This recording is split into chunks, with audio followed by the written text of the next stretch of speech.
Thanks for staying with us. Let's take a look at this coming from further up the continent. Kenyan police say at least 12 people have been killed in a militant attack in Mandera County. This is near the Somali border. Let's get more details. Kenyan journalist Asha Mwilu joins us now. Good morning to you, Asha. Firstly, just tell us, what do we know about this attack that has been carried out? Well, Kathy, we're getting reports from Mandera, which is around 760 kilometers from the capital city of Nairobi. It borders Somalia, and it's in the north of Kenya. We're getting reports that this morning, actually, around 3 a.m., an unknown number of gunmen stormed into a lodge and attacked people, killing 12 and injuring dozens others. We're yet to get the proper numbers. But what we're hearing, Kathy, is that this was an attack targeted at non-local residents. So Mandera is one area that is inhabited by the Somali community, and we've had a lot of attacks by Al-Shabaab militants targeting communities that are not from that area. So this is one of those really, really specifically targeted attacks. Let's talk about Al-Shabaab and the attacks that they have been carrying out. Of course, Kenya itself coming under heavy threat from Al-Shabaab because of their work that they're doing in terms of assisting Somalia in its fight against the terrorist group. You're quite right, Kathy. You know, in 2011, Kenya made a bold decision to go into Somalia and have a military incursion in the quest of flashing out the Al-Shabaab militants that had been terrorizing tourists along the Kenyan border, the Kenyan coastline. And after that, we've had a series of attacks, some really big, some very small and sporadic all over the country. I think you remember the Westgate Mall attack that killed 67 people in the capital city. But Mandera County specifically has suffered quite a number of attacks. The fatalities have been coming in. They've been smaller numbers, but when you add them up, it's very significant. Last year, we had 28 teachers killed while they were traveling from Mandera. We had 39 quarry workers slaughtered in an overnight attack.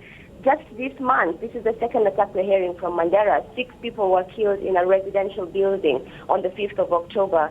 So, Kathy, it's quite significant, the activities of the Al-Shabaab in this border county, really, really significant for Kenya. Are we seeing that in terms of the actual attacks and where they carried out, that in itself is also still quite strategic on the part of Al-Shabaab? Are they still, where did this recent attack take place? So last night's attack was targeted at a lodging, and I think you can tell that there's been a lot of research before such attacks are carried out. For instance, how did they know that majority of the people sleeping in that lodging last night would be residents from other parts of the country and not from Mandera? So you can tell that there's a lot of thinking, there's a lot of strategy going on before these attacks are carried out. And I can tell you that last year I did an investigative story in Mandera trying to find out why it's so easy for Al-Shabaab to just roam around that county and attack as they please. And, you know, we found out that the border, there's a lot of issues at the border. The border remains open at night.